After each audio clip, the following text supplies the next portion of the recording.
Buenos días. Bueno, buenas tardes más bien. Buenas tardes. Buenas tardes. ¿Qué tal? ¿Cómo estuvo su puente?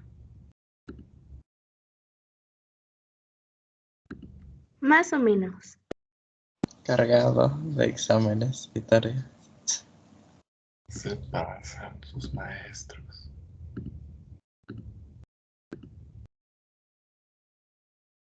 Vamos a esperar un minuto en lo que se conectan más, ¿vale?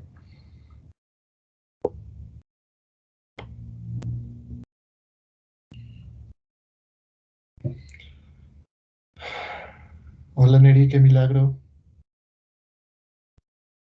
Buenas tardes. Buenas tardes, ¿cómo estás? Bien, bien, ¿y usted? Bien, es que la vez anterior me dijeron que había sido una consulta médica o algo así.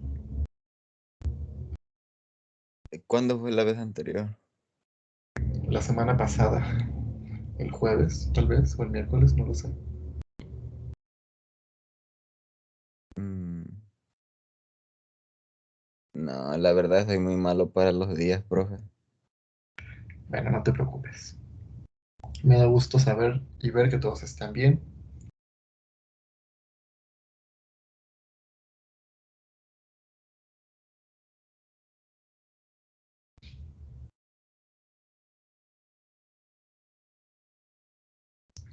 Entonces, ¿van a tener exámenes esta semana?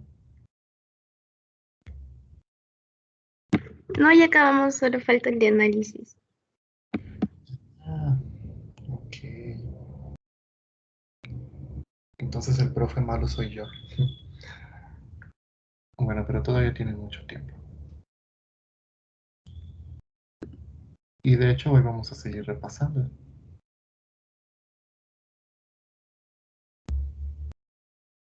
Mm,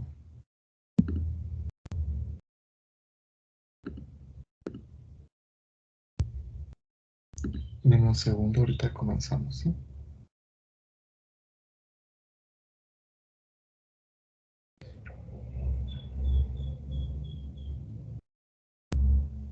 Voy a empezar a compartir la pantalla.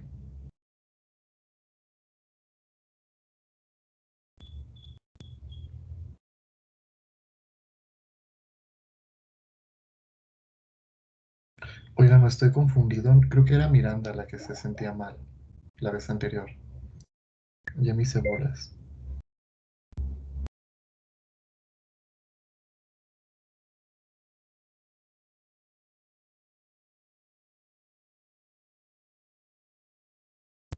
Tal vez por eso yo no recuerdo haber dicho eso.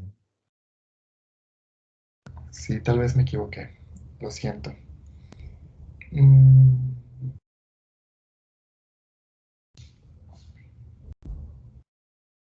ok, la vez anterior nos habíamos quedado en este problema. Recibí sus trabajos. Muchas gracias a todas las personas que los mandaron. Y quiero preguntarles si tienen alguna pregunta o algún comentario o alguna duda respecto a lo que estuvimos haciendo la semana pasada. Aquí le voy a poner parte final. Esto ya no lo tienen que enviar, no se preocupen.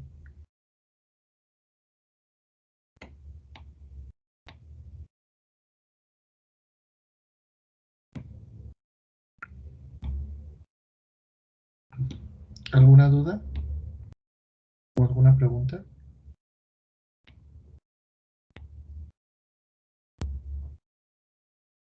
Díganme con confianza. ¿Ya estamos listos para el examen, para sacar un 10?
¿Están ahí, chicos?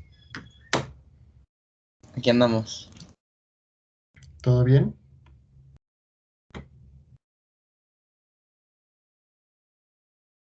¿Algo que quieran preguntar o comentar antes de que iniciemos?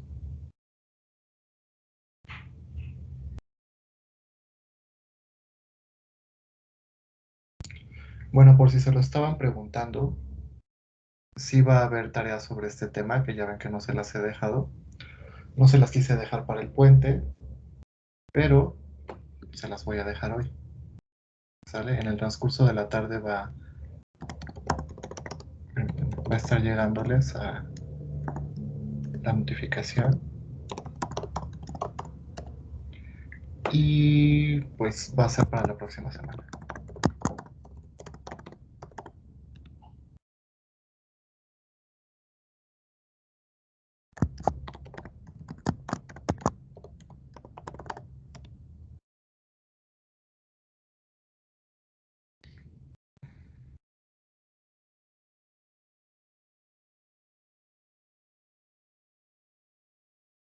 Bueno,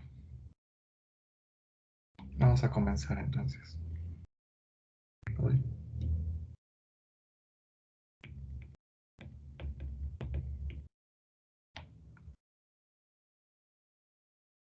Nos piden que demostremos que el vector omega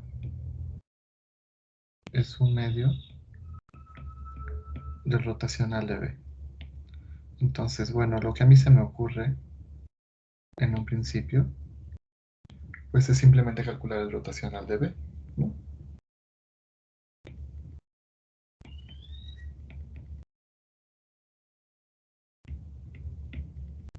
Entonces, el rotacional de B es igual al rotacional de omega cruz R, ¿sí o no?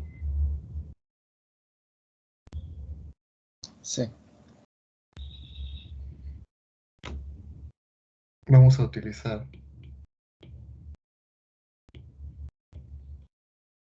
esta fórmula que ya conocemos, que es así, ¿no?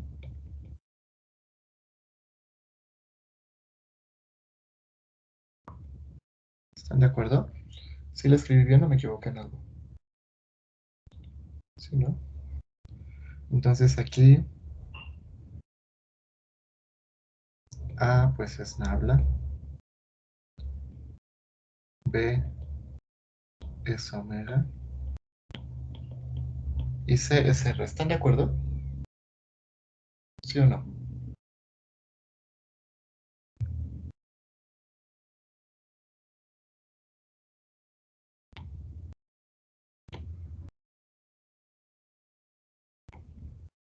¿Sí o no?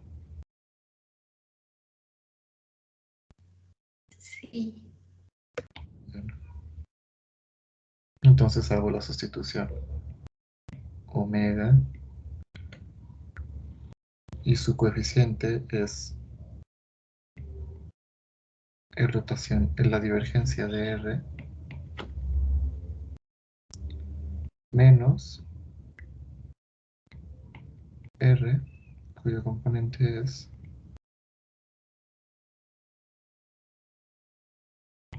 la divergencia de W. ¿Están de acuerdo? De omega, perdón. ¿Sí? Bueno, vamos a continuar. ¿Se acuerdan cuánto era la divergencia de R?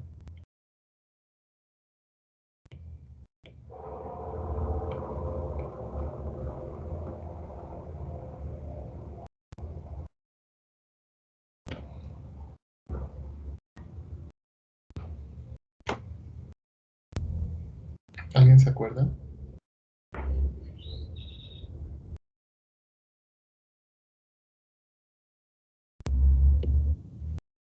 R, ¿qué es R? Es un campo vectorial.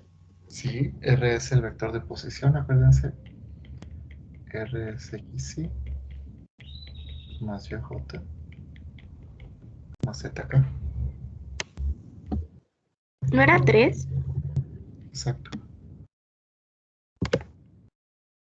La divergencia del vector de posición es 3.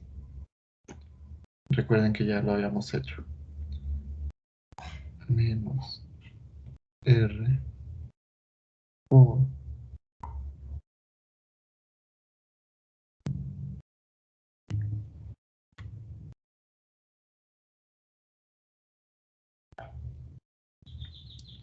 la divergencia de W.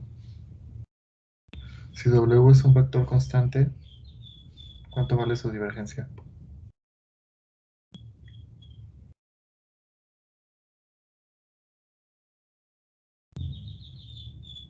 Cero.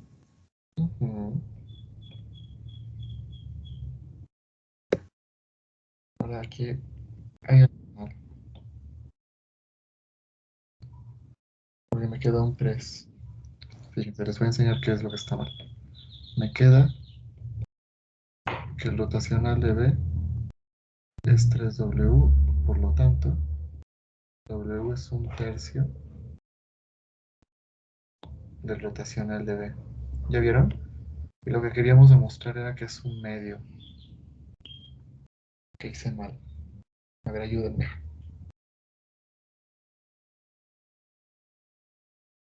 Es que hay una fórmula para ese tipo de situaciones, ¿no? ¿Cuál? Ajá, tenemos un rotacional de un producto cruz de dos vectores. A ver.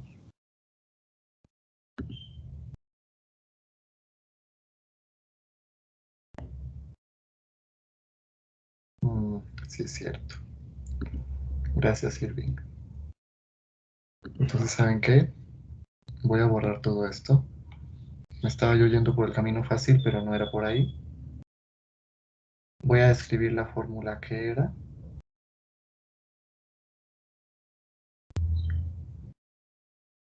Y con suerte vamos a obtener el resultado que debe de ser.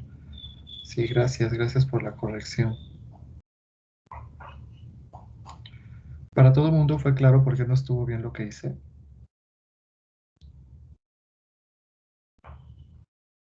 A ver, entonces vamos a calcular.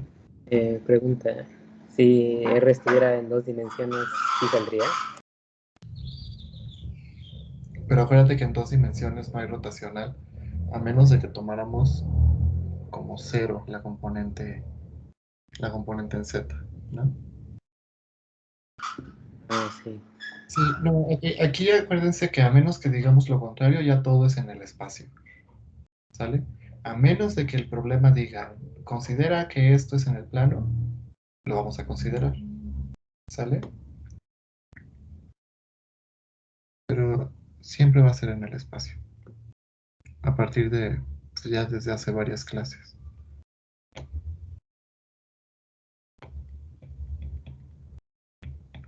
Entonces, a ver, vamos a empezar de nuevo. Olviden todo lo que dije anteriormente y lo vamos a corregir. Vamos, tenemos que V es omega cruz R. Y como bien me acaba de recordar Irving, teníamos una fórmula para el rotacional de A cruz B. ¿Me la pueden dictar, por favor? Búsquenla en sus formularios y por ahí la deben de tener. Bueno, la fórmula es B.nabla. Ujú. Y eso que multiplica el vector A. Así, ¿no? Sí. Menos el vector B por la divergencia de A. Ujú. Menos A.nabla por el vector B. Más A que multiplica la divergencia de B. Ok, excelente. Gracias. Entonces, para este caso, A pues es omega y B es el vector de posición. ¿Sí? Cierro mi paréntesis. Déjenme ponerlo con otro color.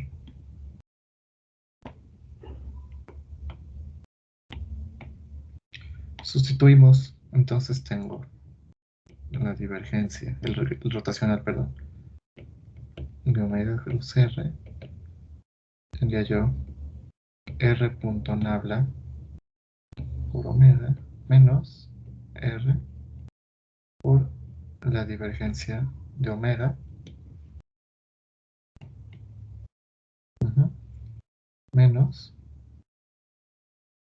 omega punto nabla R más omega por la divergencia de R. ¿De acuerdo?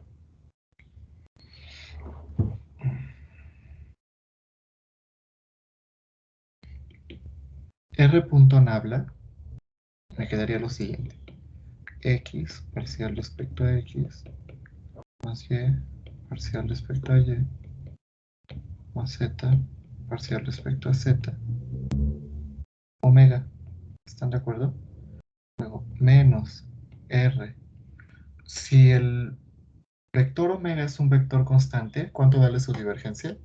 Ya lo habíamos platicado. 0.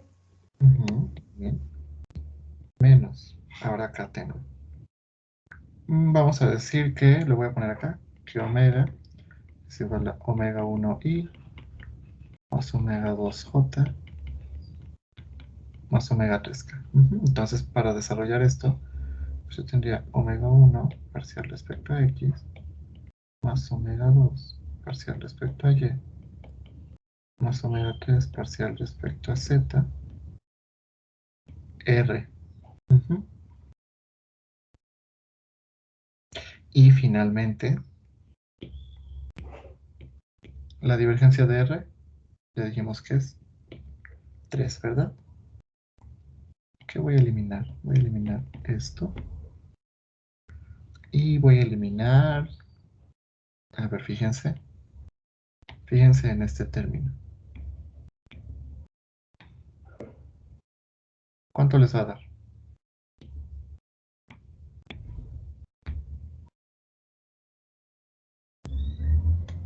Vencer.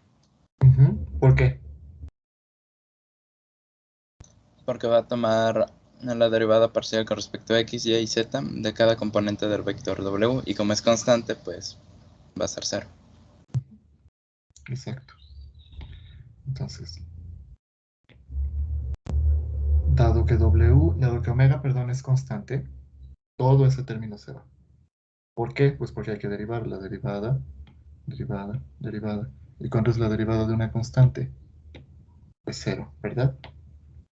Seguimos. Entonces me queda menos omega 1 parcial de r respecto a x más omega 2 parcial de r respecto a y más omega 3 parcial de r respecto a z, ¿verdad? Y bueno, aquí me queda 3 omega. A ver, ¿cuánto es la parcial de r respecto a x? Es 1. 1. ¿1 qué?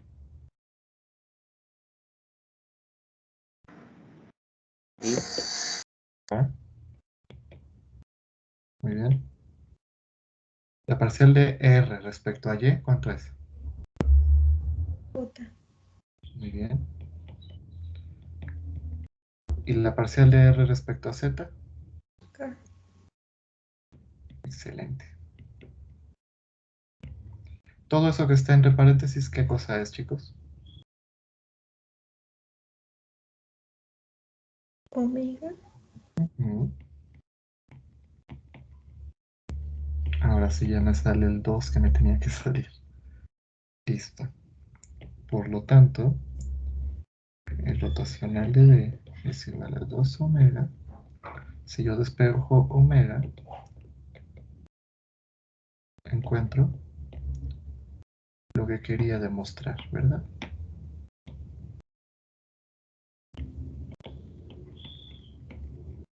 ¿Están de acuerdo?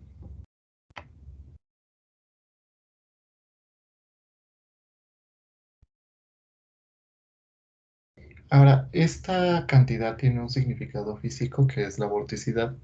¿Alguien de ustedes eligió investigar sobre vorticidad para su proyecto final? Yo justamente me acababa de descargar un libro más o menos que habla de vorticidad para el ese. Ok, excelente. ¿Y qué has leído o apenas lo vas a comenzar?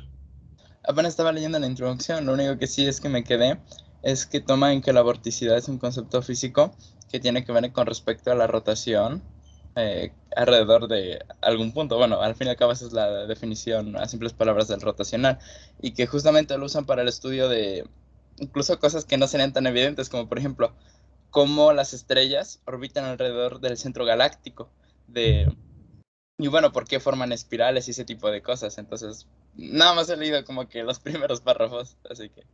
Ok, no, sí está muy bien. Ahí les va otra. Este tipo de operaciones se utilizan también en ciencias atmosféricas cuando se estudian huracanes. La formación de huracanes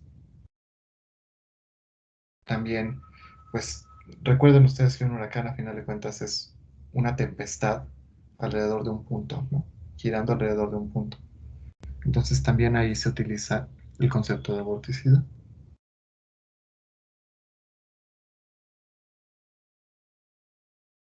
¿Tienen alguna pregunta o algún comentario hasta acá?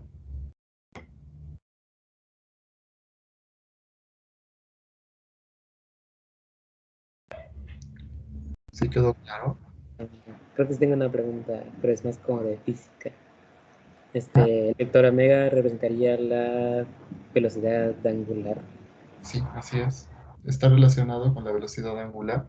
Sí, si nosotros hacemos relación con la física, el vector omega estaría relacionado con la velocidad angular.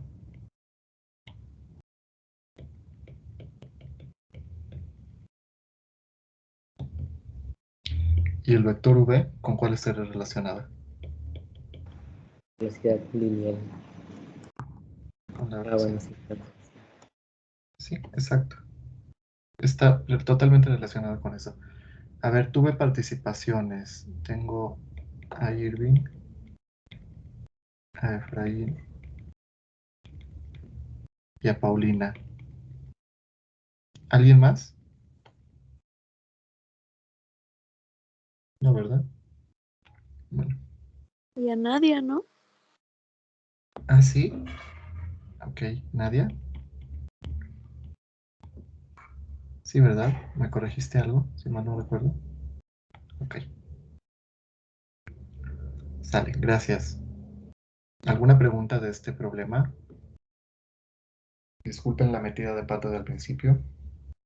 Por un momento olvidé que teníamos toda una fórmula para hacer este tipo de cálculos. ¿Para todos fue claro todo el procedimiento? A ver, este renglón. ¿Fue claro para todo el mundo? ¿Por qué las parciales de R respecto a cada una de las coordenadas me dio los vectores unitarios? ¿Sí lo vieron?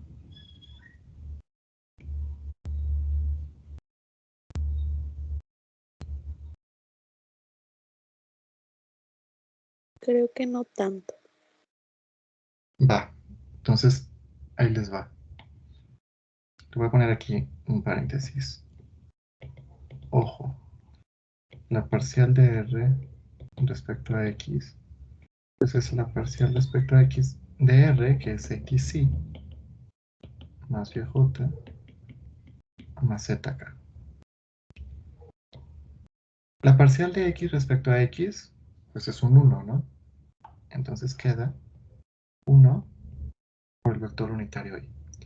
La parcial de Y respecto a X, pues es 0 por el vector unitario J. Y la parcial de Z respecto a X, pues también es 0 por el vector J. Por lo tanto, simplemente me queda Y. ¿Sí? Análogo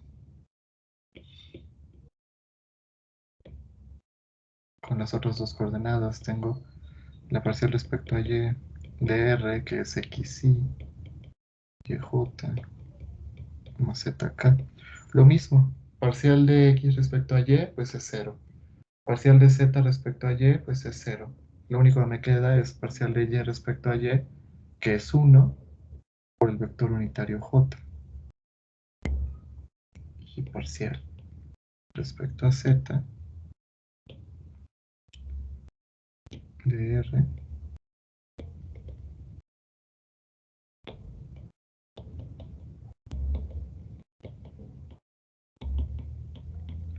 lo mismo. Parcial de x respecto a z, pues es 0. Parcial de y respecto a z es 0. Parcial de z respecto a z es 1. Por el vector unitario k. ¿Sí? Sí, ya todo claro. Excelente. ¿Alguna otra cosa?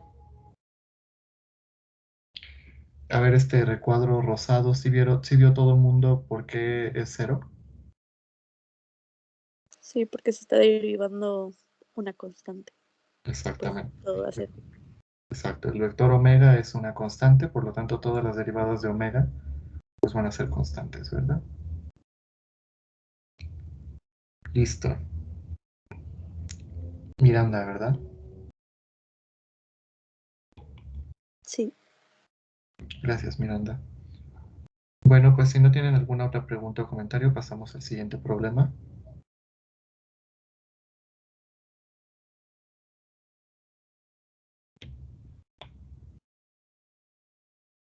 (23) Este está bueno.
A ver, chicos,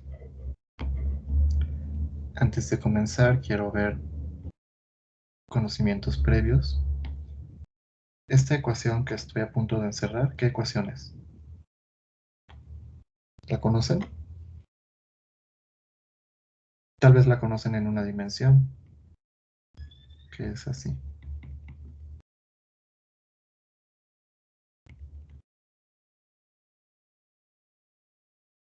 ¿La conocen o no?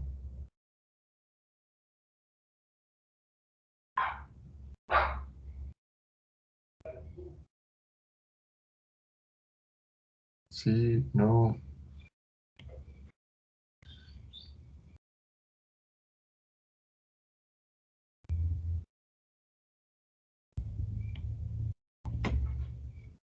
No me dejen solo.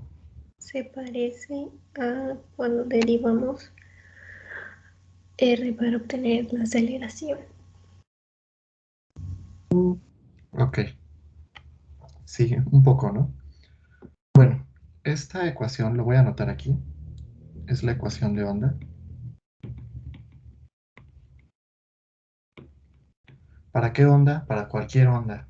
Para una onda mecánica, para una onda transversal, para una onda electromagnética. De hecho, por eso le puse U, porque U puede ser lo que caracterice a la onda. Ahora, aquí yo no les estoy dando ninguna información física en este problema, pero se las voy a platicar.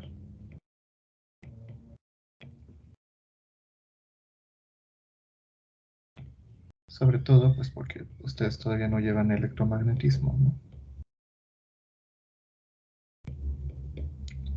Pero pues ya es bueno que vayan reconociendo este conjunto de 4 ecuaciones que son las ecuaciones de Maxwell sin fuentes. Ahorita explico por qué sin fuentes.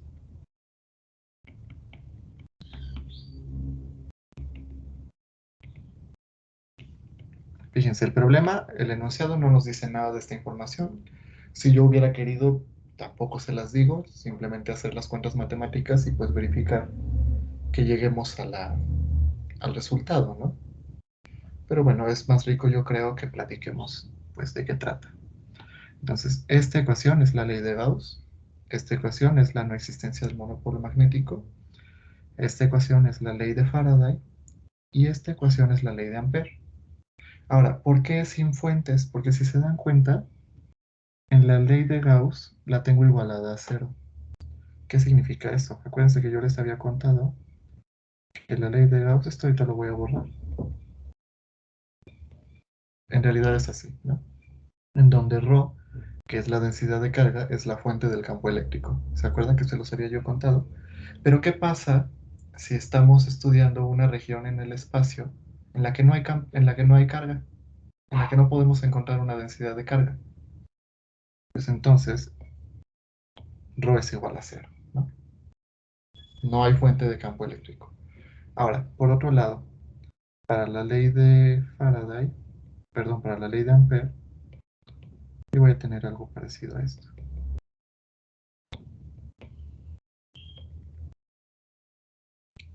Tal vez, no recuerdo bien lo de las constantes. Aquí tengo esto que está relacionado con la corriente eléctrica. Resulta que la corriente eléctrica es la fuente del campo magnético. Entonces, si J es igual a 0, si la densidad de corriente eléctrica es igual a 0, también tengo mis ecuaciones de Maxwell sin fuentes. Entonces, bueno, voy a borrar todo esto porque pues nada más es un comentario, no quiero que se me confundan. Nosotros ahorita lo que nos importa es la parte matemática, pero ya saben que a mí siempre me gusta platicarles la parte física. Entonces tengo mis ecuaciones de Maxwell sin fuentes. Vamos a ver. 1. Entonces les voy a poner letras. Esta es A, B, C y D. Y lo primero que vamos a hacer es calculemos el rotacional de C.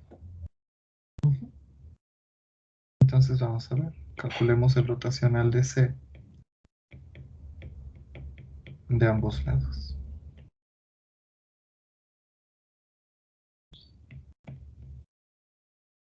¿Están de acuerdo?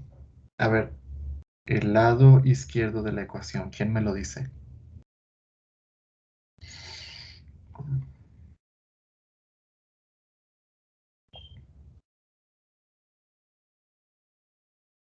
El lado izquierdo.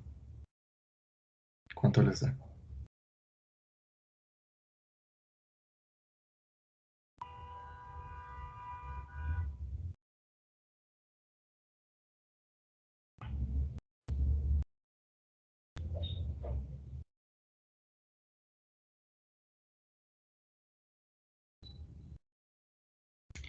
Chicos.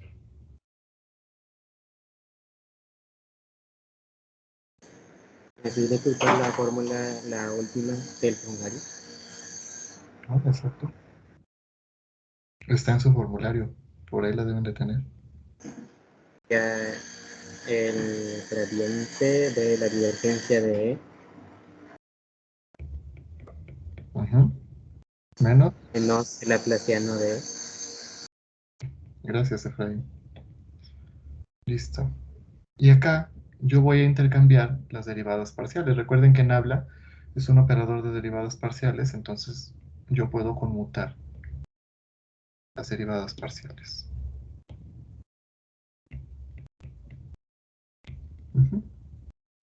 Ya vieron, entonces aquí voy a poner una notita para que no se pierdan. Entonces voy a poner intercambiando o conmutando las derivadas parciales. ¿Sí lo ven? Fíjense, aquí lo único que hice fue mover Nabla para adentro y sacar la derivada respecto al tiempo. Son derivadas parciales, lo podemos hacer. ¿Sale? Ok, entonces resulta que estamos en las ecuaciones de Maxwell sin fuentes. Para las ecuaciones de Maxwell sin fuentes, fíjense, me voy a subir un poco. ¿Cuánto vale la divergencia del campo eléctrico? De E. 0. Entonces eso es 0. Y por otro lado tengo una ecuación para el rotacional de B, ¿ya vieron? La ecuación D. Entonces lo que voy a poner acá es sustituyendo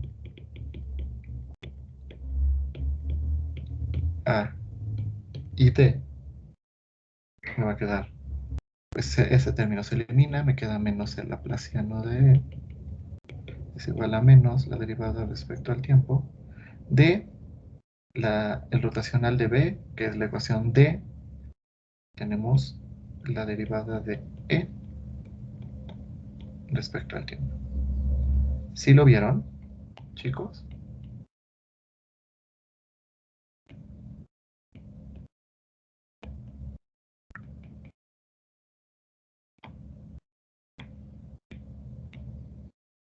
Listo. ¿Ya vieron?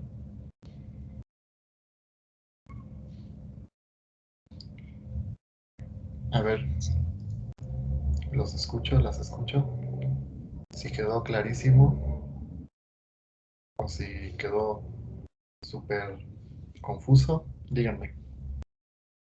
Quedó claro. ¿Me lo prometen? Bueno, no importa, porque lo acabamos de hacer para E, ahora lo vamos a hacer para B. Ahora, número 2.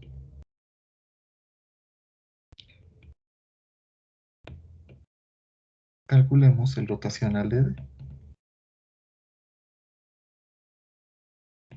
¿Por qué? Pues porque esto ya lo hicimos, o sea, ya vimos que E satisface la ecuación de onda, pero tenemos que ver también que B satisfaga la ecuación de onda. Entonces ahora calculo el rotacional de la ecuación D, que es el rotacional de B es igual a la derivada de E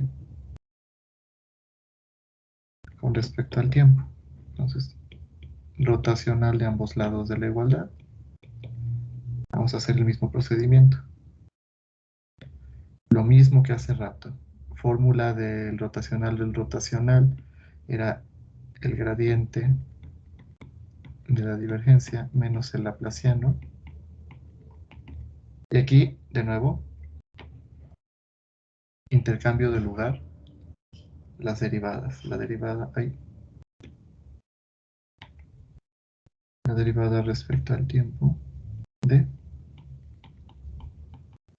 el rotacional de. Entonces, fíjense, la ecuación B me dice que la divergencia del campo magnético es 0, ¿verdad? Y la ecuación C me da un truco para sustituir el rotacional de, entonces sustituyendo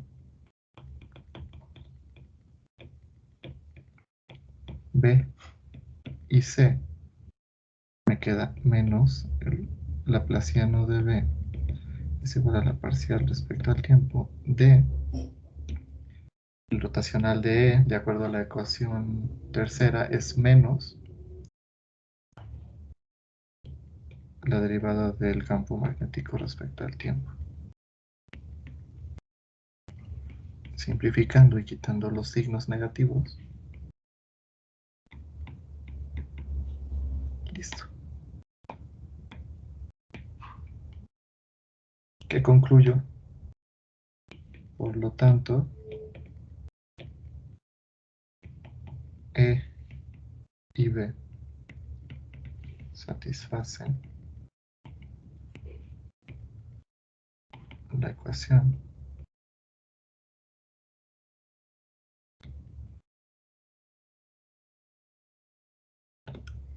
que es la ecuación de onda. Entonces, fíjense, esto se podía hacer fácilmente sin que yo me pusiera a hablar del campo eléctrico y del campo magnético.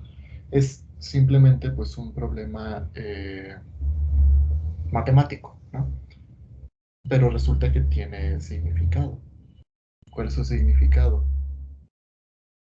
Pues, es muy profundo, ¿no? ¿Qué cosa es la luz, chicos? ¿Alguien sabe? ¿De casualidad alguien sabe qué cosa es la luz?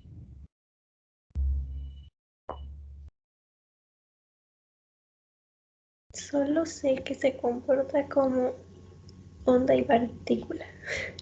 Ok, bueno, eso ya es a un nivel un poquito más avanzado.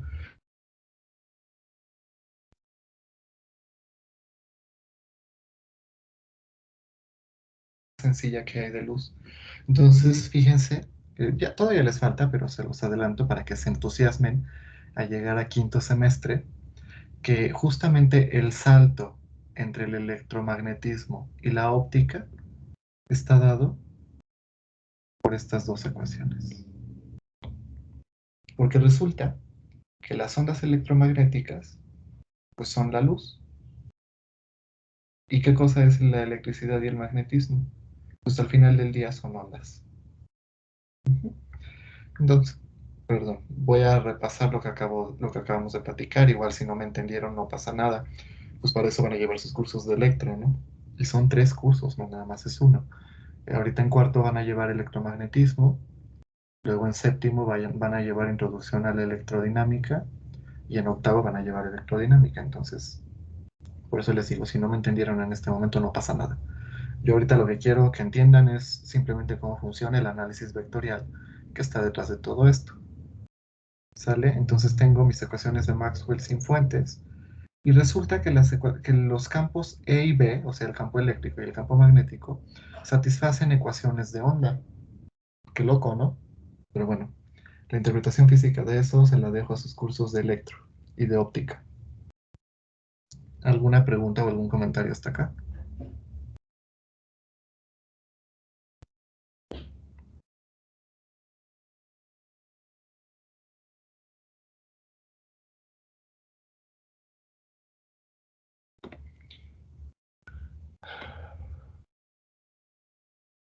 Hoy sí somos muy pocos.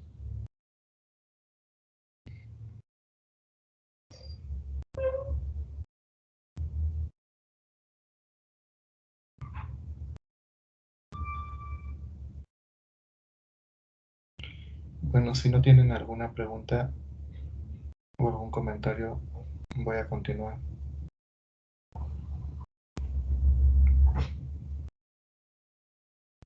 ¿Qué les pareció este problema? ¿Les pareció muy difícil? Todo sencillo. Estuvo bonito. Bueno.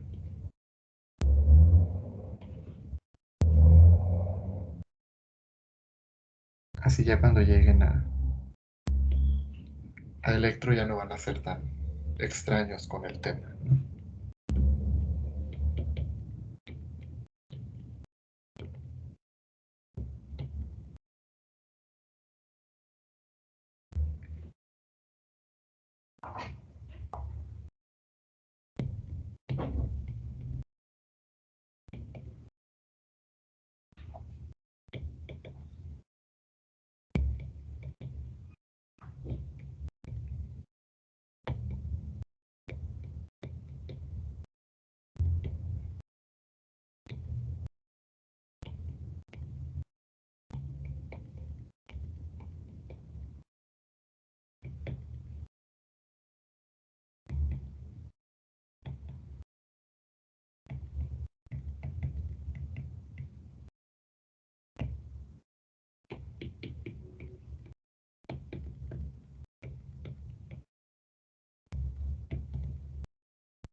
Este problema está muy padre, muy interesante. Hay que recordar el tema de campos conservativos. A ver si lo encuentro por acá.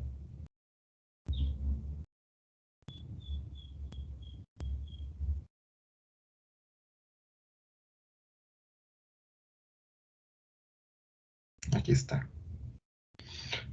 Entonces, hay que recordar que un campo vectorial es conservativo Si y solo si, recuerden este teorema que estoy mostrando en este momento, su rotacional es igual a 0.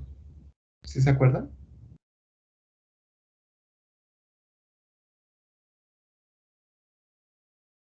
¿Sí se acuerdan, chicos?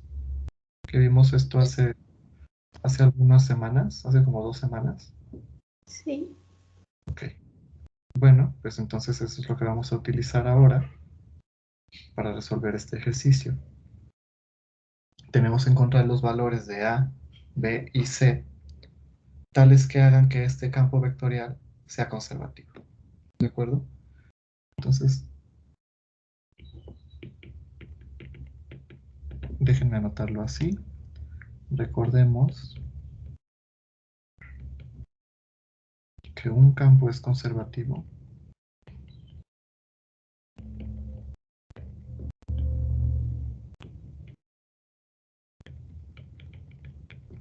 si y solo si el rotacional del campo es 0, ¿verdad? Es una P mayúscula. Entonces, pues, ¿qué les parece si por ahí comenzamos? Calculando el rotacional de B. ¿Sale? Entonces, el rotacional de B va a estar dado I, J, K, parcial respecto a X, parcial respecto a Y, parcial respecto a Z, y B tiene componentes menos 4X, menos 3Y, más AZ, BX, más 3Y, más 5Z, y 4X, más CY, más 3Z.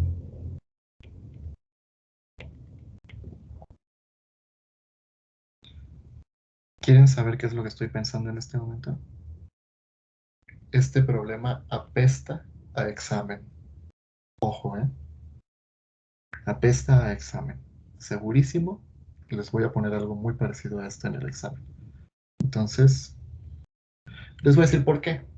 Porque para mí es súper importante que ustedes sean capaces, para empezar, de encontrar funciones de potencial. Ese es uno de los temas más importantes de este curso. Si ustedes no son capaces de encontrar funciones de potencial, yo hasta me sentiría culpable de aprobarlos en un curso de análisis vectorial. Entonces, de aquí van a salir encontrando funciones de potencial sí o sí. Y ahora, ¿por qué me gusta este para el examen? Porque pues no nada más es encontrar la función de potencial. Es simple, esa parte, encontrar los valores de A, B y C, tales que el campo sea conservativo. O sea, es un poco más de lo que debería de pedirse. Pero esto que les estoy diciendo es muy importante, chicos. Este curso no está completo si ustedes no son capaces de encontrar funciones de potencial. Y de eso me voy a dar cuenta en la tarea, tanto en la tarea como en el examen.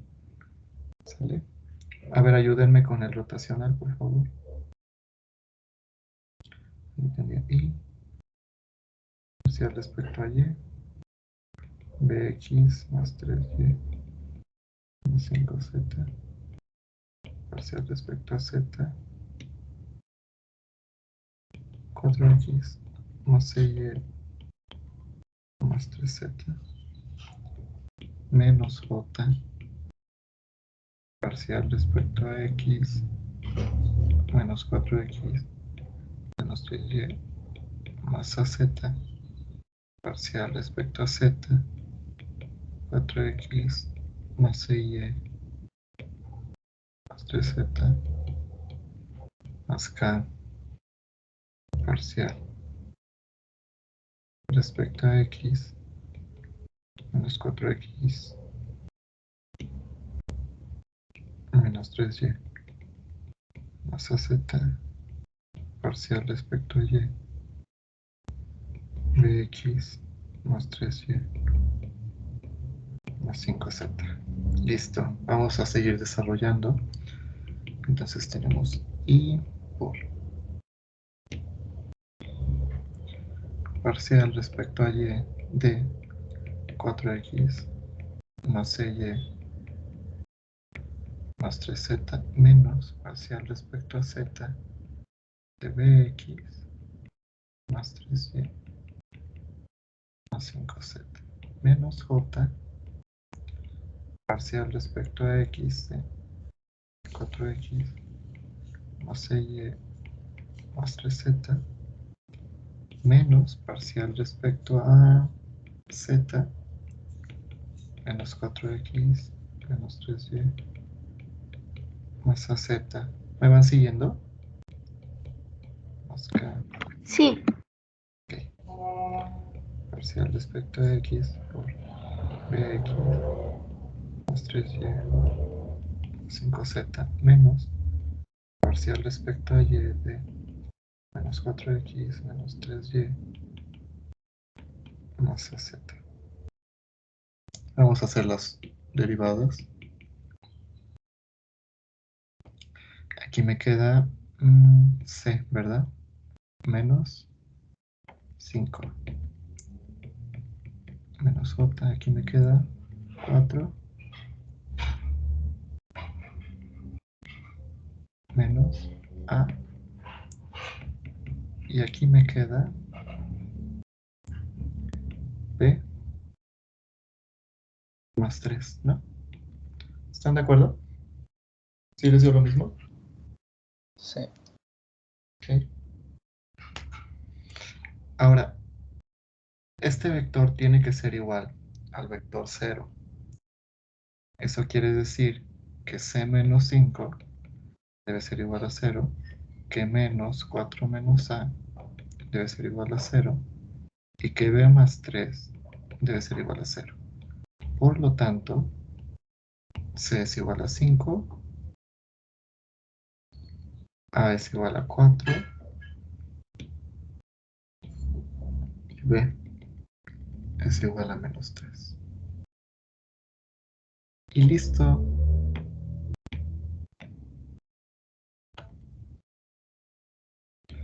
Así,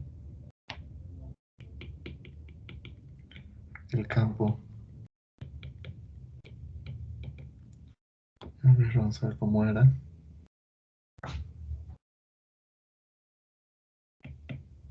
Menos 4x menos 3y más 4z y más menos 3x. Es más AZ. Ah, Sí, no, sí, ya, pero ya, ajá, ya. ya estoy sustituyendo los valores que encontramos del a, b y c. Como a es 4, por eso ya le puse 4z. Ujú.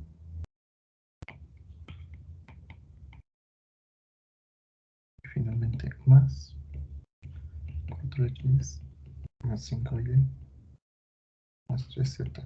Ok. Es conservativo.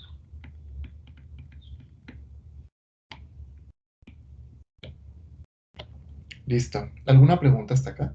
Antes de pasar a la segunda parte del problema. Justo, justo me va a dar tiempo para el receso. ¿Alguna pregunta hasta acá? Díganme con confianza. Voy a repasar lo que llevamos hecho hasta acá.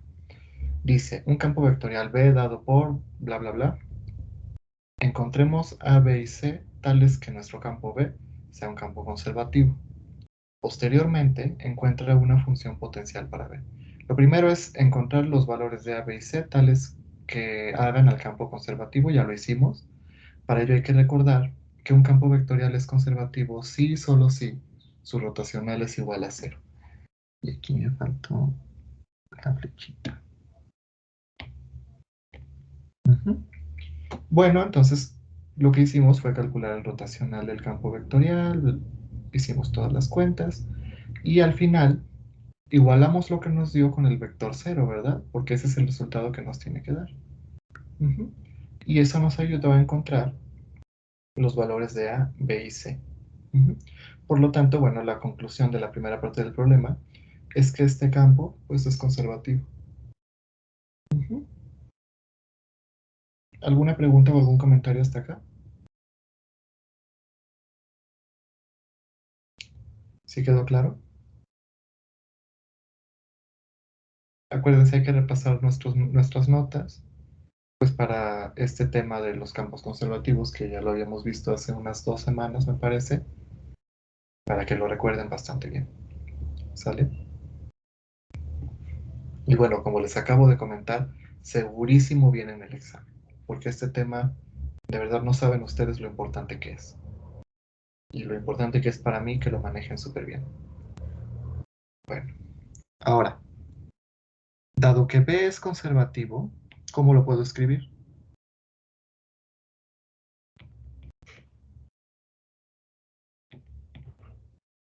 ¿Se acuerdan? Como el gradiente de un campo escalar. Exacto. Lo podemos escribir como el gradiente de un campo escalar phi. Muy bien. Daniel, ¿verdad? Sí. Gracias, Daniel. Listo. Aquí le dejamos por el momento. Nos vemos en 10 minutos, ¿sale? Entonces, regresando del receso, lo que vamos a hacer es justamente encontrar este campo escalar phi.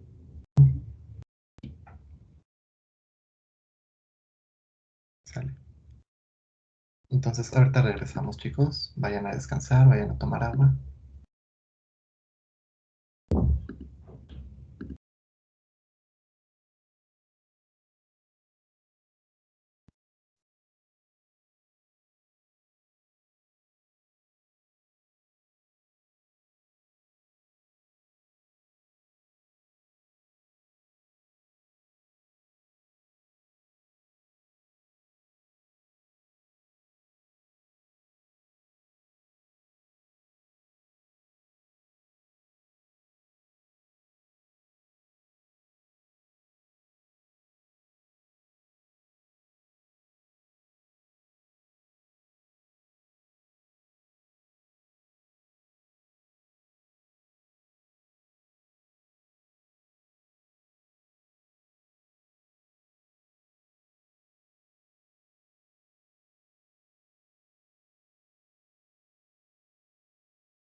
Hola, ¿ya andan por ahí?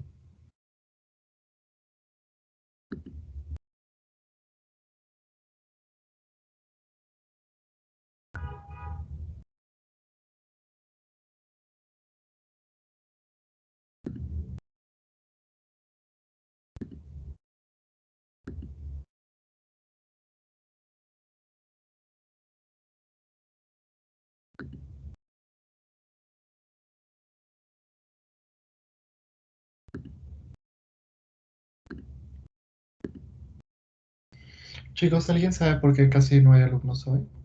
¿Se tomaron toda la semana? ¿O pasó algo? Pues quién sabe, también en la de laboratorio entramos bien poquito. Ok. Bueno, esperemos que mañana ya sean más. Vamos a continuar, ¿les parece? Entonces, de este problema, recuerden, hay que tener bien presente que un campo conservativo es tal que se puede escribir como el gradiente de una función de potencial. Ahí. Entonces aquí le voy a poner donde phi es una función de potencial.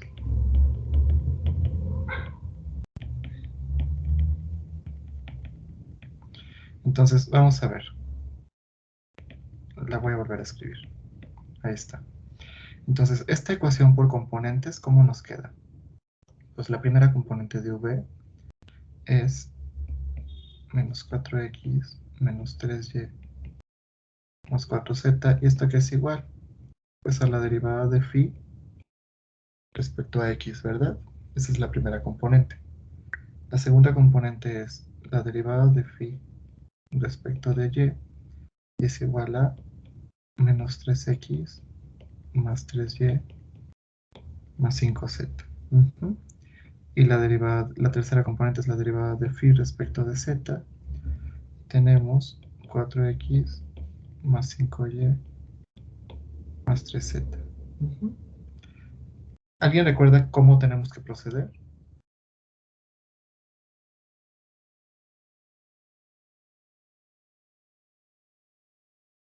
¿Qué le tengo que hacer a la ecuación 1? Bueno, a todas, ¿no? A las 3. Pues, Integramos parcialmente. exacto. Entonces, integremos 1, 2 y 3 parcialmente. Vamos primero con la 1. Entonces, la 1 nos queda que phi va a ser la integral de menos 4x menos 3y más 4z respecto a x, ¿verdad? Entonces, si lo integramos, nos queda menos 4x cuadrada sobre 2 menos 3xy más 4xz, ¿verdad? Más una función, como le llamo g, que dependa ¿de quién? De y y z. Muy bien, depende de y y z. Por lo tanto, phi va a estar dada como menos 2x cuadrada menos 3xy más 4xz más una función g que dependa de y y z. Lo voy a encuadrar.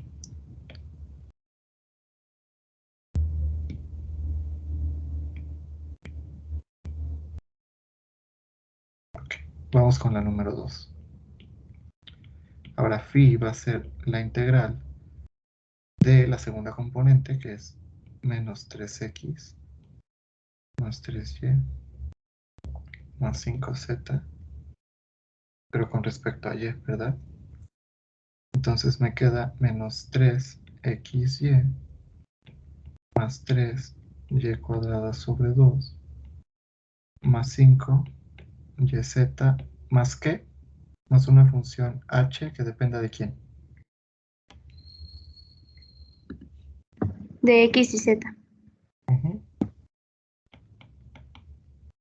Por lo tanto, phi también va a ser menos 3xy más 3y cuadrada sobre 2 más 5yz más h que depende de x y de z. no pierdan de vista el hecho de que la phi es la misma. Por eso es que al final la tenemos que comparar. Vamos a encontrar ahora la número 3, que sería la integral de 4x más 5y más 3z, pero ahora respecto a z, ¿verdad?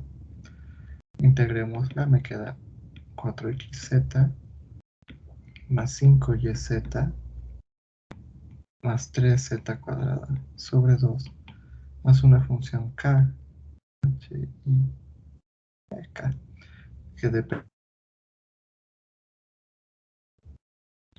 Por lo tanto, phi es igual a 4xz más 5yz más 3z cuadrado sobre 2 más una k que depende de x y y. Sí, les voy a llamar A, B y C. Entonces, ¿qué sigue? Pues comparemos, ¿no? Comparando A, B y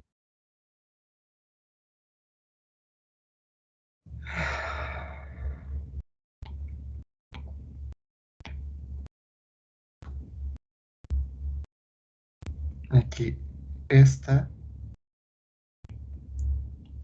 aparece aquí y aquí. Por lo tanto, esa función, ¿quién es? Chicos.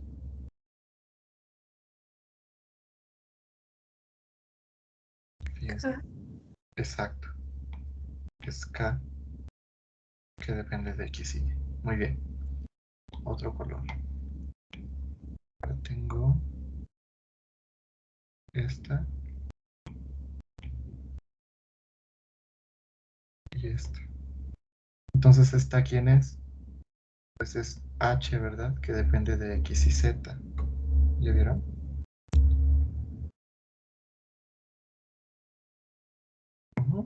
Y finalmente tengo 5YZ.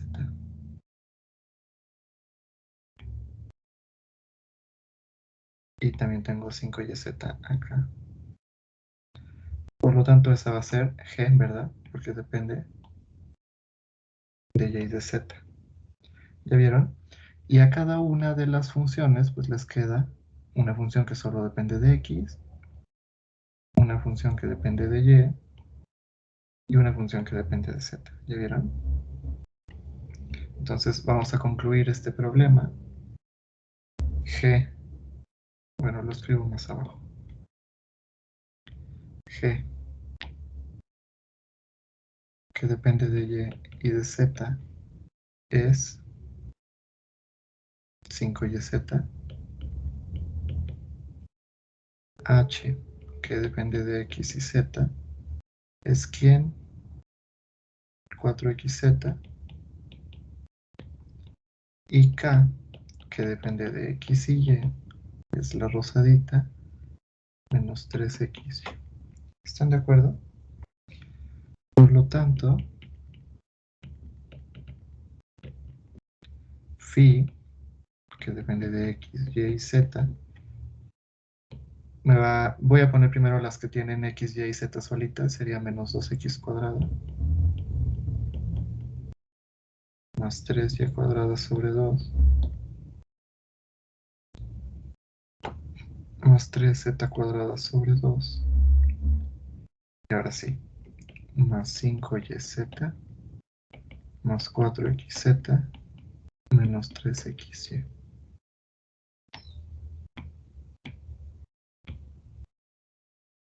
Esta es phi. ¿Y quién es phi? Pues es una función de potencial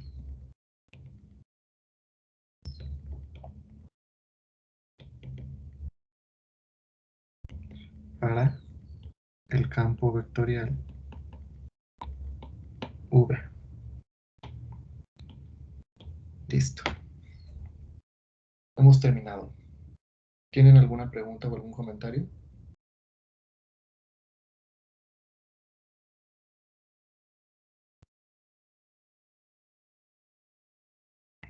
¿Quedó claro, chicos?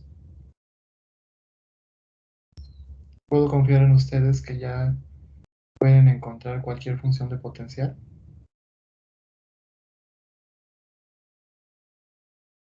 Así es. Bueno, eso espero. Si no tienen alguna pregunta o comentario, permítanme pasar al siguiente ejercicio. Ya es el último. Ya vamos a acabar con esto, por fin. 25. Para que no digan que en esta clase no trabajamos. Ya llevamos 25 problemas.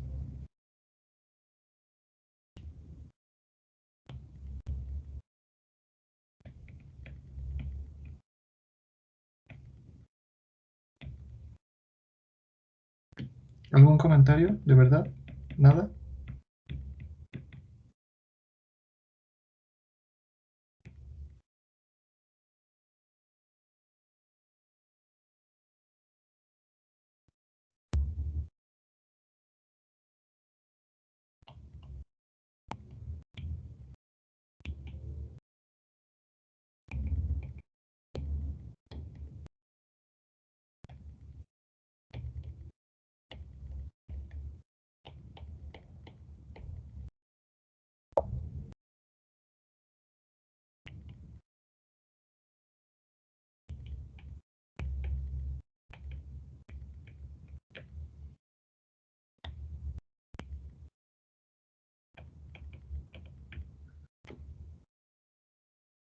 ¿Todo bien hasta acá?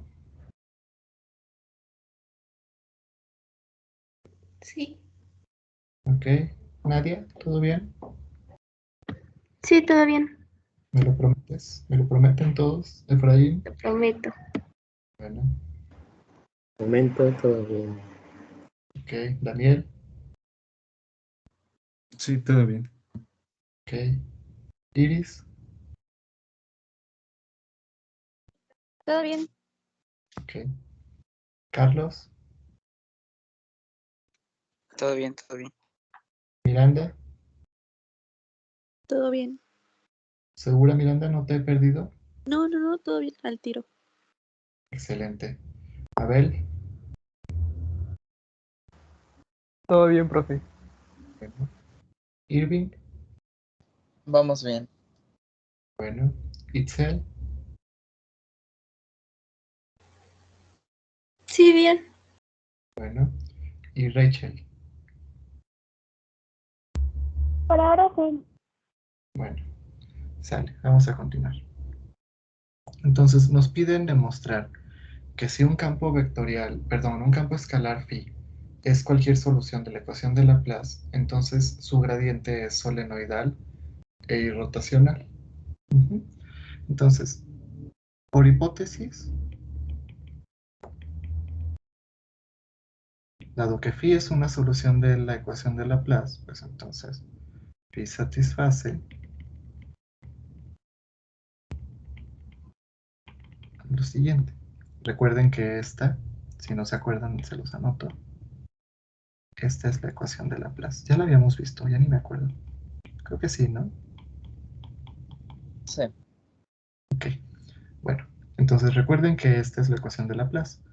Por hipótesis, nuestro campo escalar phi la va a satisfacer. Ujú. Ahora, ¿cómo puedo escribir yo el laplaciano? Es decir, pues el gradiente de la divergencia, perdón, del gradiente, pues debe de ser igual a cero, ¿verdad? ¿Sí o no? ¿Esto qué implica?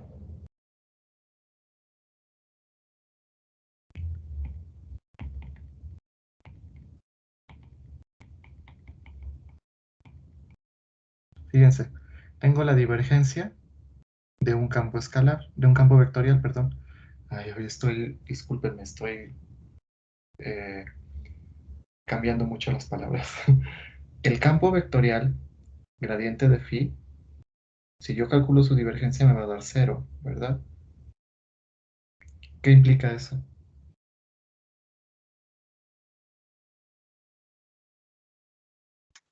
que el gradiente de phi no tiene a y, digo a x en la componente y, a y en la componente j y a z en la componente k. Ujú. En general podemos decir que el gradiente de phi pues es un campo irrotacional, ¿no?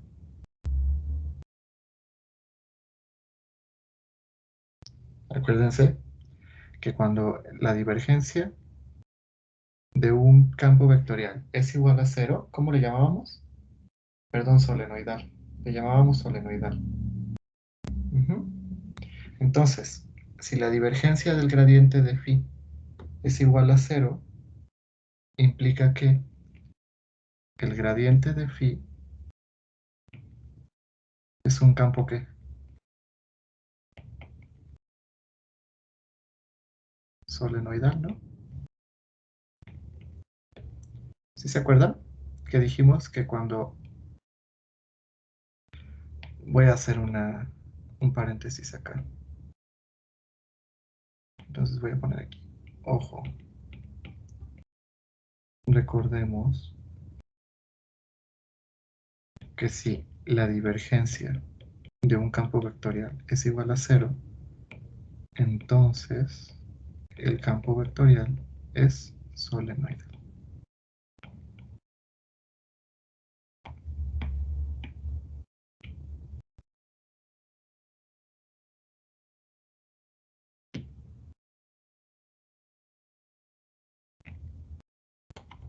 Y así lo relaciono con lo que estamos haciendo ahorita. Si tengo que la divergencia del gradiente de phi es igual a cero, por lo tanto el gradiente de phi pues es solenoidal, ¿verdad? ¿Están todos de acuerdo?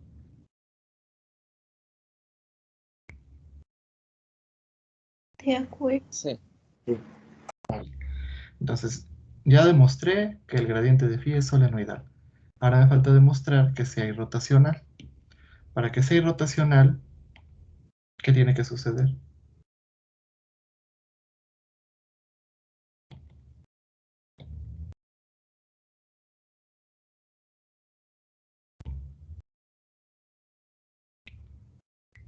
Pues tengo que calcular su rotacional y a ver qué pasa, ¿verdad?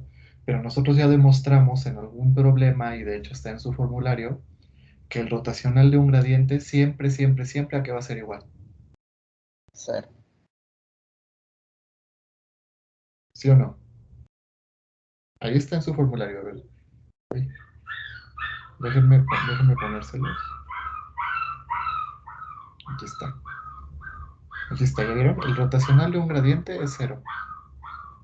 ¿Sí? ¿Qué concluimos entonces?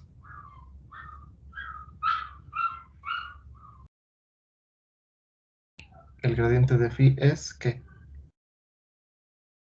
Cero. Pero ¿cómo le llamamos? Irrotacional. Irrotacional. Exacto, irrotacional. Y listo. Hemos terminado. ¿Ya vieron? Y todo esto gracias a la hipótesis de que nuestro campo escalar sea una solución a la ecuación de Laplace. Escucho si tienen alguna duda o algún comentario. Y mientras voy a escribir aquí un mensaje para ustedes. Aquí termina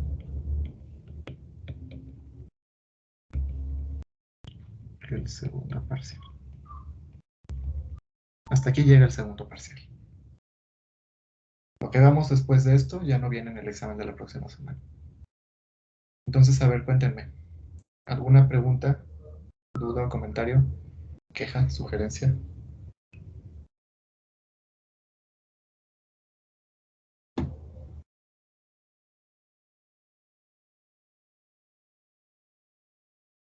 ¿Todo bien hasta acá?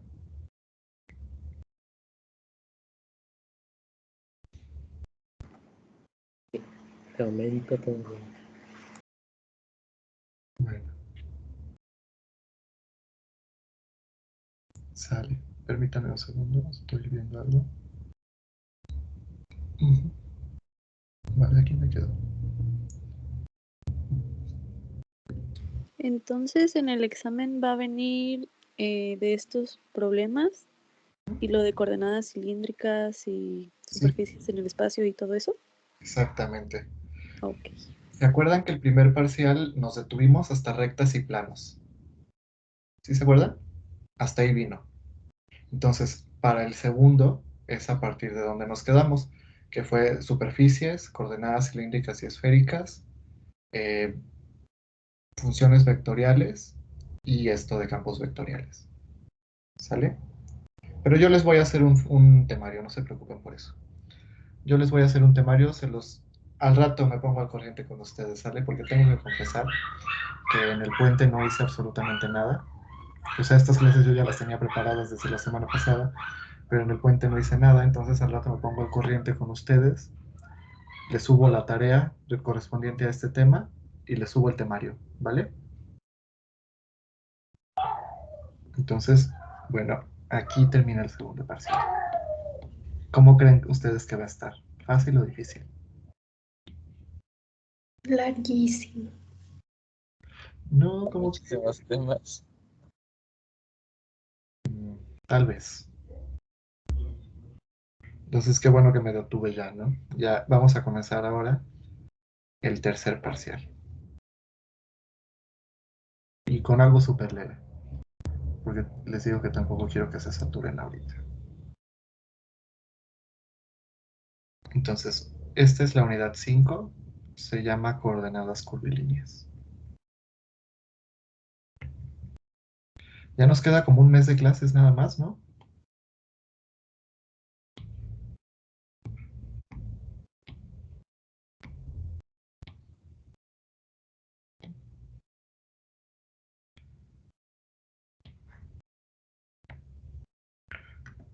No recuerdo muy bien el calendario, pero sí creo que sí, ya nos queda nada más como un mes. Si pido dibujar, entonces muy difícil. Uy, pues sí, sí voy a pedir dibujar. Lo lamento.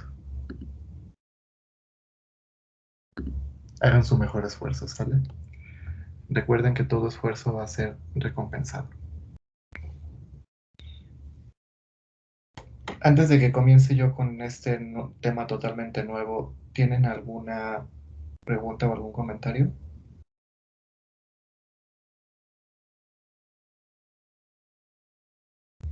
Lo siento, Abel. Sí va a haber dibujo.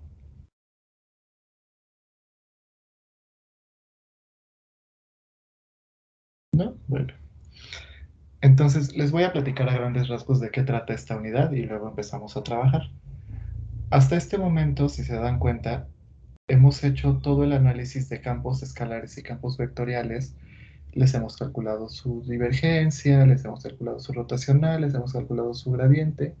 Hemos visto qué significa cada una de esas cantidades, pero todo lo hemos hecho en coordenadas rectangulares. ¿Cierto o falso?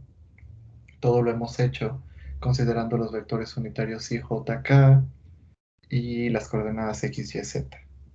Y ha sido relativamente fácil, ¿no? Porque pues ustedes ya tienen bien fijadas en su cabeza esas coordenadas. Ahora, ¿qué son las coordenadas curvilíneas? Las coordenadas curvilíneas son cualesquiera coordenadas que nosotros tengamos y que podemos establecer relaciones entre ellas. Más adelante lo voy a definir pues con mayor rigor, pero les puedo decir, por ejemplo, que esto no es nuevo para nosotros, porque, por ejemplo, ya sabemos que x es igual a r coseno de teta, y es igual a r seno de teta, y z igual a z. Entonces, x es una función de r, teta, z, y es una función de r, teta, z, y z es una función de r, teta, z. Pero yo también sé cómo escribir r en términos de x, y, z. Sé cómo escribir teta en términos de x, y, z. Y sé cómo escribir z, pues es la misma, ¿verdad? ¿Qué coordenadas son estas? ¿Alguien recuerda? ¿Qué sistema? Cilíndricas. Cilíndrica. Cilíndricas. Entonces, este conjunto de ecuaciones que me permite ir de un sistema al otro, fíjense, de aquí yo puedo ir de las cilíndricas, aquí yo voy de cilíndricas a rectangulares, ¿verdad? Y aquí yo voy de rectangulares a cilíndricas. Pues estas son coordenadas curvilíneas. Entonces ya las conocíamos, no son la gran novedad, ya hemos trabajado con ellas. Lo que hemos hecho ha sido trabajar con sistemas de coordenadas muy particulares. O sea, les hemos llamado desde un principio coordenadas rectangulares, coordenadas cilíndricas, coordenadas esféricas. Pero en general, nosotros vamos a tener lo siguiente.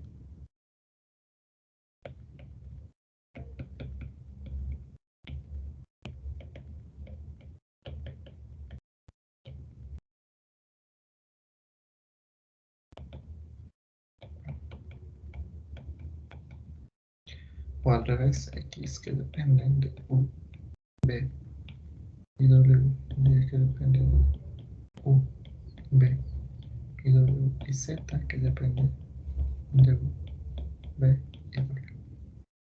¿Quién es U, B y W? Pues quién sabe. Puede ser cualquier sistema de coordenadas. ¿Vale? Entonces, eso es lo que vamos a trabajar en esta unidad. Solo para que no se asusten. Son cosas que ya manejan pues hasta cierto grado. Ya lo manejan ustedes, ya lo hemos visto, ¿verdad? Pero hoy no voy a hablar de eso. Hoy vamos a ver un pequeño preámbulo antes de comenzar con coordenadas curvilíneas.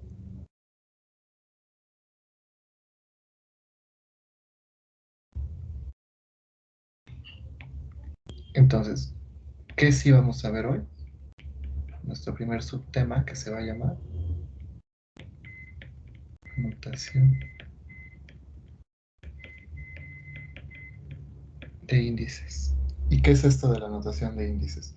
Pues es un tema que teníamos pendiente. No sé si se acuerdan. ¿Se acuerdan cuando les dejé la demostración de esta ecuación?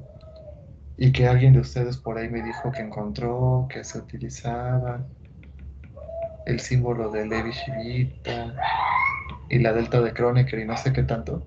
¿Sí se acuerdan? Y que yo les dije que me tuvieran paciencia, que eso lo íbamos a ver más adelante. Pues el momento ha llegado. Entonces, vamos a ver notación de índices. ¿Y para qué nos sirve la notación de índices? Como todo lo que hemos visto en este curso, nos sirve para facilitarnos la vida. ¿Y cómo me va a facilitar la vida? Pues en vez de estar desarrollando todas las componentes de alguna operación vectorial, pues simplemente me fijo en una componente y la voy a generalizar. ¿Sale? Entonces, vamos a comenzar.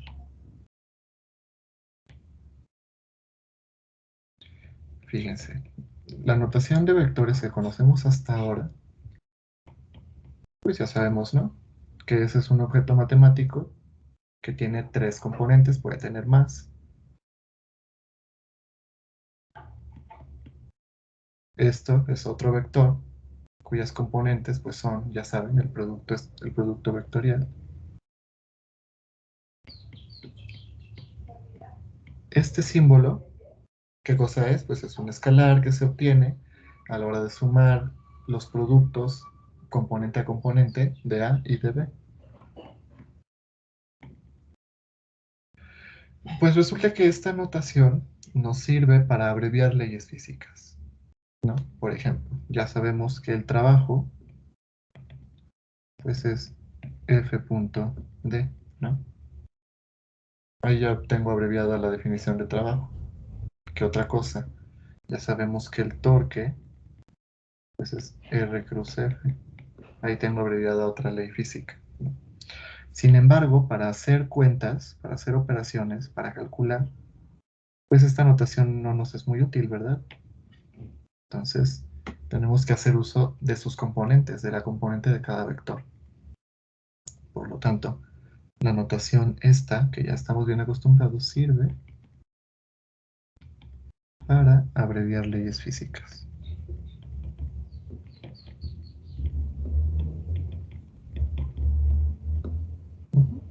Y geométricas también, no solamente físicas. Y geométricas. Pero en la práctica, como les acabo de comentar, pues lo que uno usa son las componentes, ¿no? Las operaciones se realizan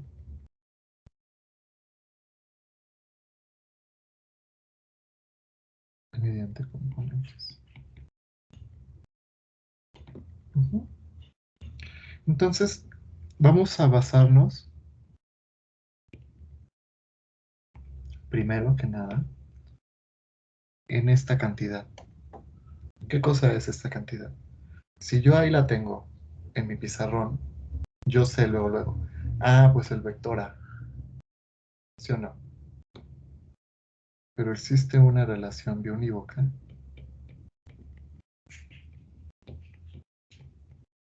con sus componentes, ¿sí o no? Si yo veo estas componentes, pues también voy a saber que son las componentes del vector A. ¿Están de acuerdo?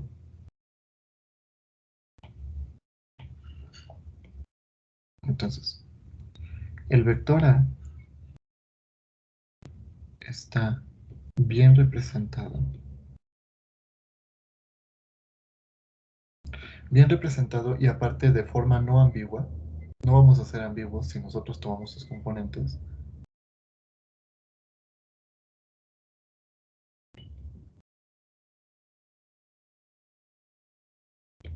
A1, A2 y A3.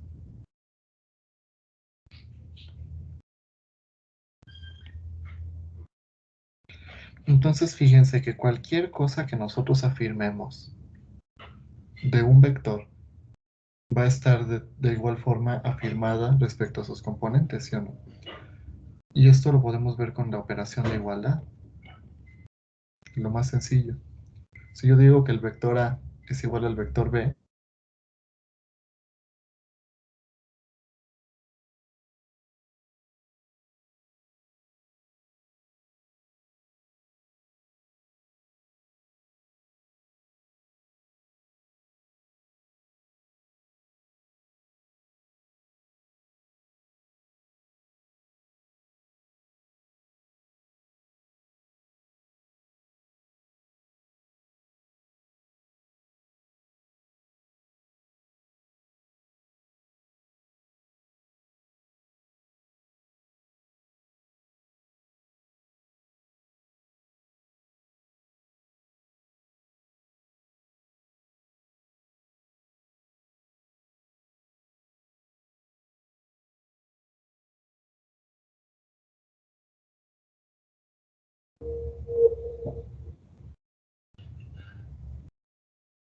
¿hola, me escuchan? Sí. ¿En qué momento me Ya perdieron? regresé. Díganme en qué momento me perdieron, en qué estaba yo En diciendo. donde dijo que iba a igualar a igual.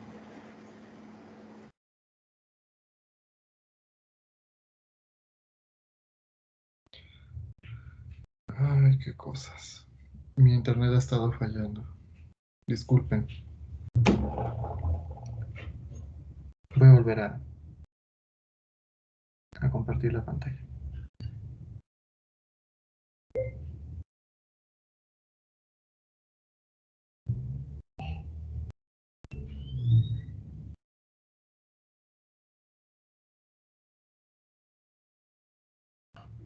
Listo. Entonces, estaba yo comentando que el decir que el vector A, bueno, más bien les había preguntado, que decir que el vector A es igual al vector B, ¿qué implica? ¿Alguien recuerda? Que sus componentes sean iguales. Que cada una de las componentes son iguales componente a componente. Entonces, a ver, déjenme anotarlo.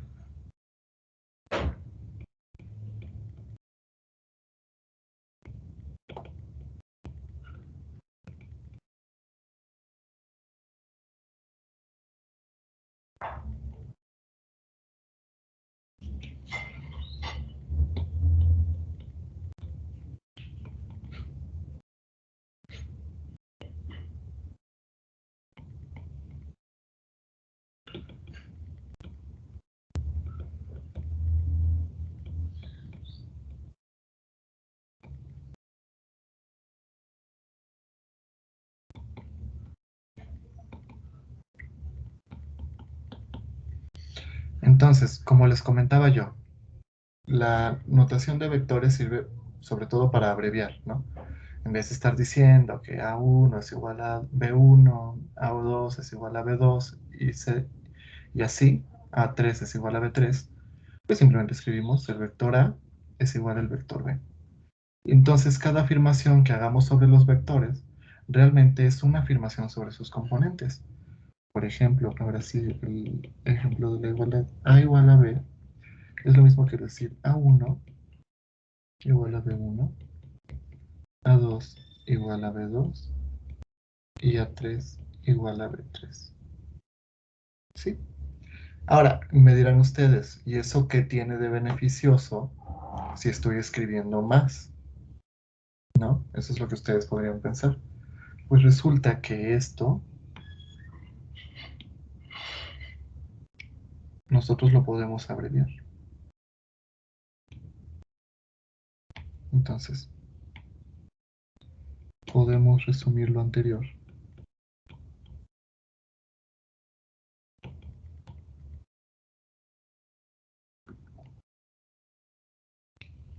diciendo I es igual a BI para I que vale 1, 2 y 3. Y ahora sí ya escribí menos, ¿verdad? ¿Cómo ven? ¿Sí se entiende lo fundamental de la notación de índices? Entonces, ¿qué es esto? Pues resulta que la idea básica que vamos a tener de nuestra notación de índices es que vamos a escribir las componentes de un vector utilizando índices. El índice nos va a resumir todas las componentes que haya, ¿no?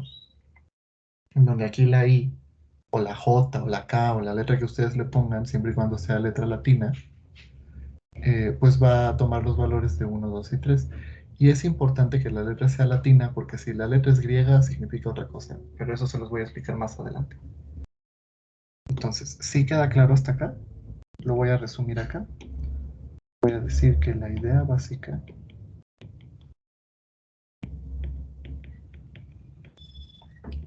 de la notación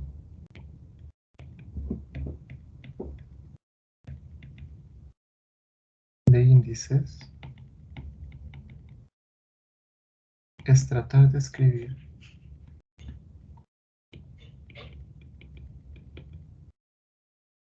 las ecuaciones vectoriales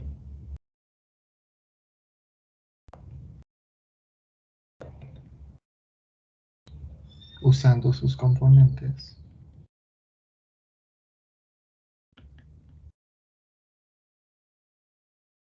con índice I, J, K o el que ustedes quieran, en vez de escribir explícitamente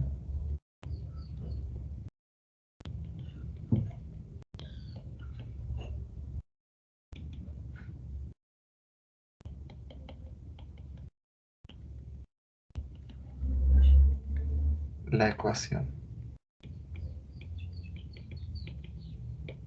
para cada componente. ¿Están de acuerdo? ¿Cómo ven? Entonces, repito, parafraseo este párrafo que vamos a escribir. Lo que vamos a hacer es tomar una sola ecuación de una sola componente, pero que ahí estén incluidas todas. ¿Sí? Vamos a meter en una sola ecuación toda la información de nuestra ecuación vectorial. Es justo lo que dice aquí. La idea básica de la notación de índices es tratar de escribir las ecuaciones vectoriales usando sus componentes con índices, el índice que nosotros le pongamos, en vez de escribir explícitamente la ecuación para cada componente. Entonces, fíjense, recuerdan ustedes, por ejemplo, que el rotacional de A está dado puras parciales, ¿no? Parciales I, parciales J, parciales K. ¿Sí o no? Pues yo voy a encontrar la forma de escribir esta ecuación considerando las tres componentes en una sola. Voy a generalizar estas tres componentes a una sola, por dar un ejemplo, ¿no? ¿Sí se entiende cuál es la filosofía de la notación de índices?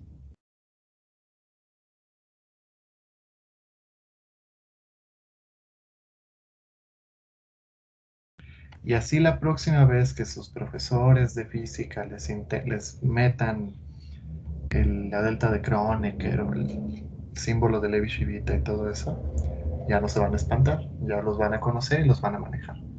¿Sale? Vamos con calma. Todavía no llego a eso, pero para allá vamos. Entonces, notación. Aquí está la parte importante. ¿Tienen alguna pregunta hasta acá?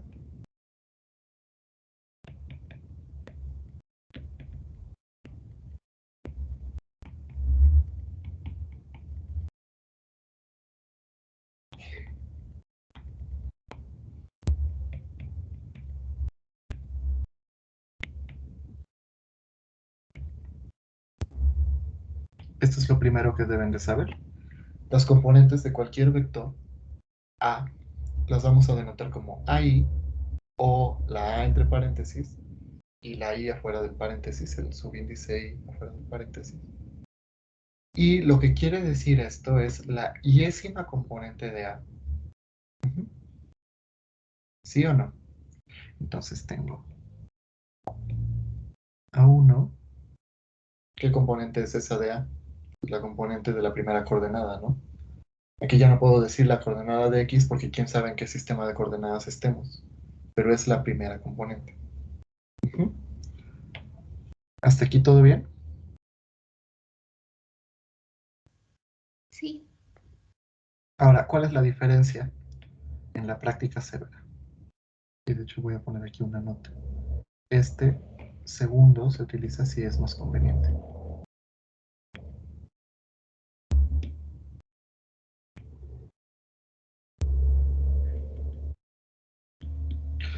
Pero si no hay ambigüedad, pues no pasa nada, lo dejamos así, ¿no? Sobre la marcha y cuando hagamos ejemplos van a ver la diferencia. Ahora, aquí otra cosa respecto a la notación es que la aclaración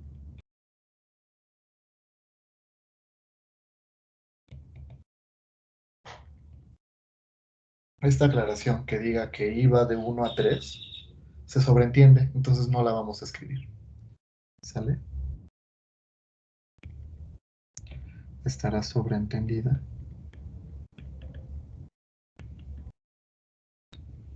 Y no la escribiremos.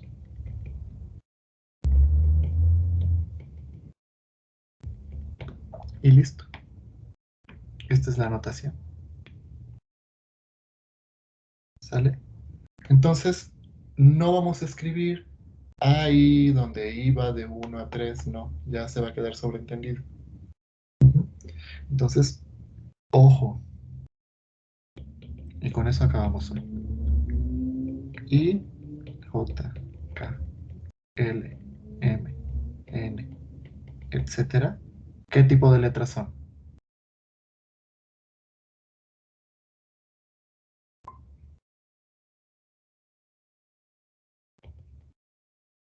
¿Del qué? ¿Del alfabeto o del abecedario?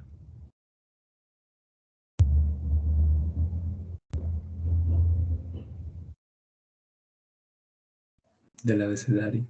Del abecedario latino. Son letras del abecedario latino. Las letras del abecedario latino siempre van de 1 a 3. Siempre. Las del abecedario latino. Entonces, cuando vean una J, un índice J, pues va de 1 a 3. Cuando vean un índice N, pues va de 1 a 3. ¿Sí? O sea, vale 1, 2 y 3.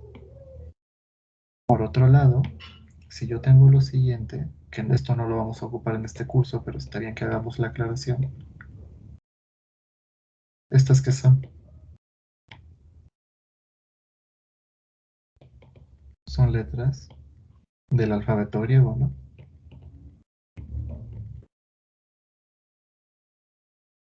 Bueno, pues las letras del alfabeto griego van de 0 a 3.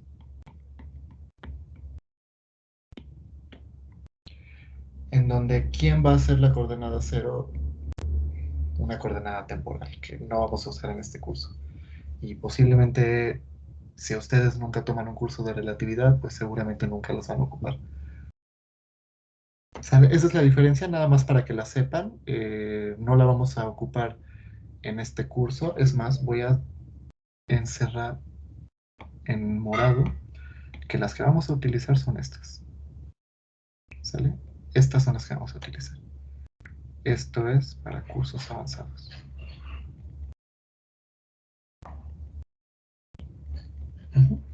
Entonces, en este curso vamos a utilizar puros índices latinos.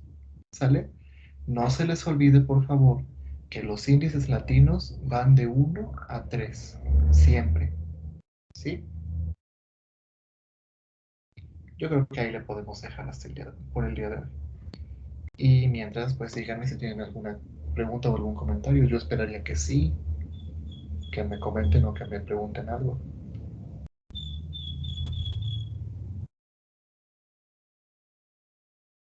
¿No?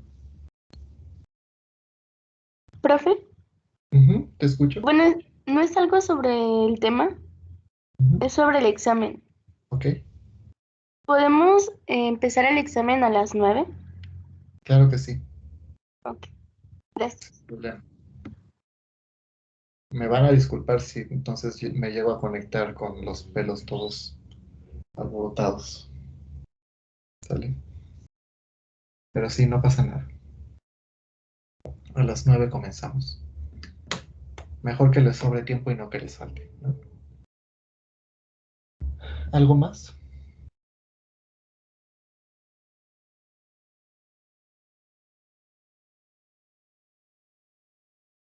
Bueno, afortunadamente no hemos visto gran cosa, así que no se van a saturar con información. Repasen simplemente los temas. Ahorita les hago el temario para que, por si quieren comenzar a estudiar. Y les subo la tarea más tarde, ¿sale? Igual para que estudien el tema. ¿Cómo la quieren? ¿Con muchos problemas o con pocos problemas? A ver, díganme. ¿Con pocos pero difíciles? ¿O con más bien con pocos pero que los haga pensar?